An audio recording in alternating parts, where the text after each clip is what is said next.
John Green's novel, The Fault in Our Stars, has proven to be wildly popular among teens and young adults in the English-speaking world. And the recent film adaptation has also garnered very good reviews and a massive audience.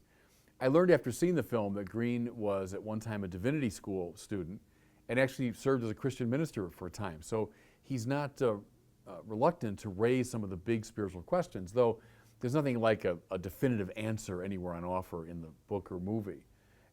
In this, you might say he both reflects and shapes the sort of inchoate, eclectic spirituality which you find among a lot of younger people today.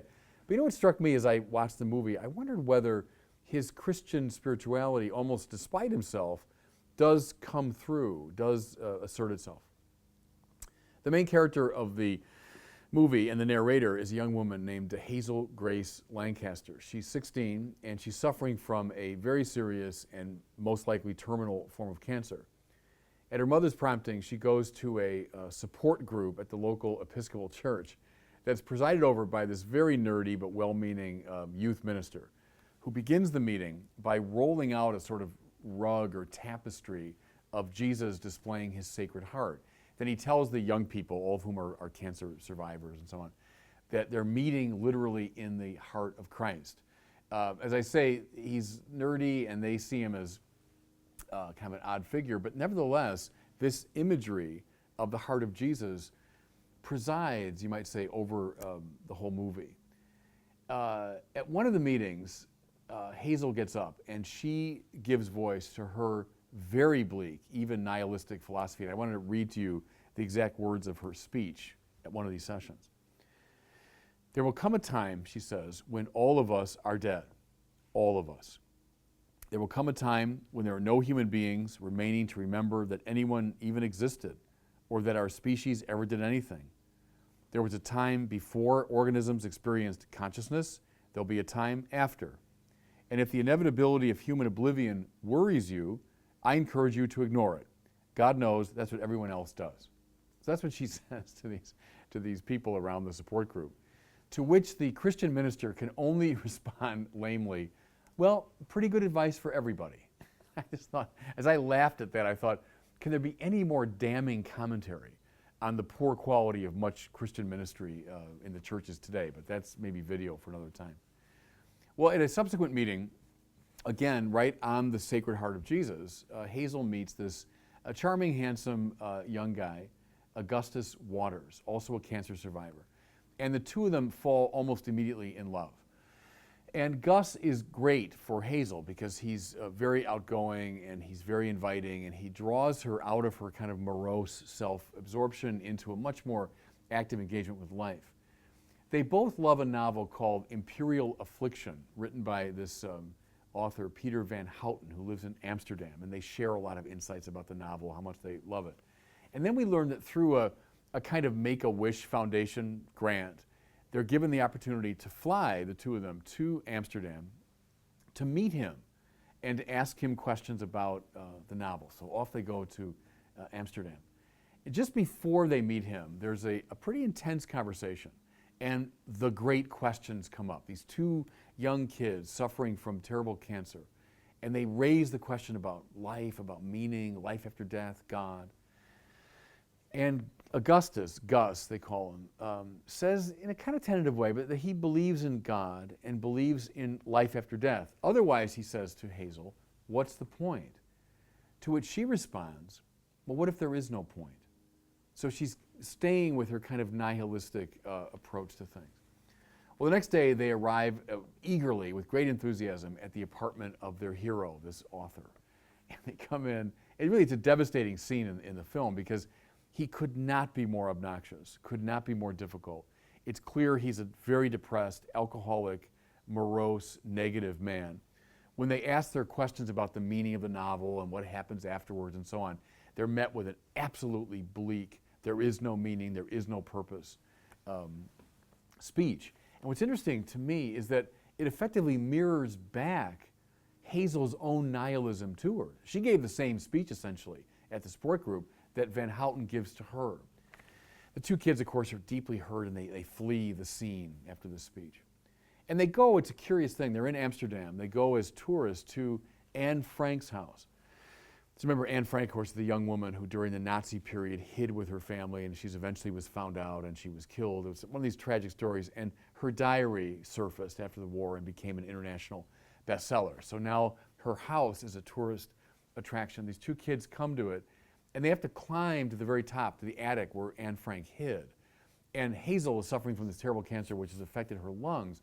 So despite her weak lungs, despite lugging around this oxygen tank, she manages to get all the way to the top of the Anne Frank house. And then in this room, redolent of terrible, meaningless suffering and, you might say, spiritual hope. Because that comes through in Anne Frank's famous diary, that despite the terrible suffering, she has something like spiritual hope. In that place where the two come together, Augustus and Hazel kiss really for the first time. And it's a touching, sort of charming scene. They kiss and all the people around them break into applause. So it's like a celebration of love and relationship and connection in this powerful place, Anne Frank's house. To me, it was one of those scenes that's redolent of something more, something transcendent. But the movie is pretty unrelenting. It doesn't allow us to stay at that charming moment, because right afterwards, Gus reveals to Hazel that his cancer has reasserted itself and that he is in a terminal condition. And indeed, not long after they return, Gus dies, sending Hazel into a terrible sadness, a terrible depression. There's a line that stayed in my mind where she says, "Every minute is worse than the one that came before." And it's a great way to describe what it's like to be in this really dark depression. She attends Gus's funeral. In fact, she gives a little speech, but she's just going through the motions, pretending to pray, admitting it's just for the sake of the people around, it's for Gus's parents, but she feels none of the Christian uplift that's supposed to come. The minister is reading Psalm 23 about the Lord is my shepherd and so on, and it's meaning nothing to her. But a few days after the funeral, she discovers that Gus had written her a note before he died. And it's a very touching note, and she reads it. And they had a little code. The little code was when they were concluding their texting or their phone calling, he would say, "Okay," and she would say, "Okay." And that was their way of just signaling their connection. So at the end of this note, which she's reading on a piece of paper, his last words to her are, "Okay, Hazel Grace." And then she, it's the last scene in the movie, looking up into the heavens, smiles and says, "Okay," as though she's responding to him, even across the terrible barrier of death. Now, is it pretty grim stuff? Yes, I would say. Is it a nihilistic approach to life? Well, here I think things get a lot more complicated. She's espoused that point of view, and it comes up quite a bit in the story. But I don't know. See, I go back to the very beginning. I know they make fun of the support group and the nerdy youth minister, who indeed should be made fun of. But the story takes place under the aegis of the Sacred Heart of Jesus. As every Philosophy 101 student knows, it's exceptionally difficult to give a compelling, rational reason why two young, wonderful, charming kids would be dying of cancer. So all of our attempts to do that in kind of a rational, philosophical way are probably a waste of time. However, the real answer to that is found in the place where they met, namely the Sacred Heart of Jesus. Don't sentimentalize the Sacred Heart. The Sacred Heart means God's own entry into our human condition, especially into our suffering human condition. Very often in depictions of the Sacred Heart, it's surrounded by the crown of thorns, because it's the suffering heart of Jesus.